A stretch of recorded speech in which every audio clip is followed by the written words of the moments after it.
Bonjour, chers amis téléspectateurs de Equivox TV. Bienvenue dans la revue des unes des journaux de ce lundi 24 février 2020. La presse quotidienne rend compte de l'hommage du Parti socialiste à son défunt secrétaire Ousmane Tanor Dieng. Une cérémonie qui, selon plusieurs publications, a servi de prétexte au chef de l'État Macky Sall pour faire un clin d'œil à l'opposition, particulièrement au président de Rewmi, Idrissa Seck. Walfadjri écrit que la cérémonie semble rapprocher le président Sall et l'ancien premier ministre. Le journal souligne qu'elle a été l'occasion pour le chef de l'État de draguer encore son rival. Le quotidien là se fait le même décryptage que Walfadjri et le quotidien en parlant d'un clin d'œil du président Sall à son frère aîné Idrissa Seck et à Malick Gakou, leader du grand parti. Selon le journal, il a appelé à privilégier l'unité en faisant taire les divergences. Je m'adresse à mon frère aîné Idrissa Seck et Malick Gakou et toutes les forces vives.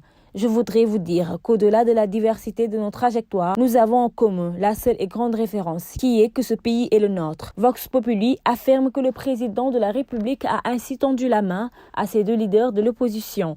Le journal parle même d'une opération de charme déroulée par le président Sall. Évoquant l'épidémie de coronavirus, l'Observateur rapporte que 23 000 Sénégalais ont été mis en quarantaine. En Italie, plus grand foyer de l'épidémie en Europe, le journal annonce à cet effet qu'une réunion de crise est prévue ce lundi à Dakar. À ce propos, Vox Populi indique que selon le directeur général de l'Organisation mondiale de la santé, c'est en Afrique que le virus pourrait constituer un grave danger. Sur un autre plan, le quotidien Libération révèle que le doyen des juges a clôturé l'instruction dans l'affaire Petrotim.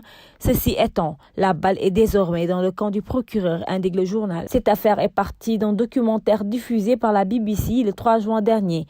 Une enquête de l'attribution de marchés pétroliers dans laquelle le média britannique accuse Alioune Sall, frère du président Macky Sall, d'avoir reçu des pots de vin d'un montant de 250 000 $, soit 150 000 millions de francs CFA. Et Kémi Séba, qui a débarqué à Dakar hier, le journal Les Échos révèle qu'il a été arrêté à sa descente d'avion pour être expédié le soir. Kémi Séba fait un boucan. Bruxelles Airlines refuse de l'embarquer. Barthélémy Diaz qui s'exprime sur la détention de Guy Marius Sagna. À la une de l'Observateur, on peut lire la discordante note de Diaz, le silence assourdissant de l'Église, les cris d'Offray des observateurs. Et L'As quotidien qui rebondit en titrant « Glissade dangereuse de Barthélémy Diaz. Si Guy est en prison, c'est parce qu'il est catholique ». On termine avec le sport. À la une du quotidien Sunulamb, Bombardier crache ses vérités. L'État doit confier le CNG à un autre. Le lutteur confie au journal que la lutte traverse une crise énorme et qu'il risque d'arrêter cette saison. Et sur le journal Record, l'ancien secrétaire général de la CAF et candidat à la présidence, l'Égyptien Amr Fahmy,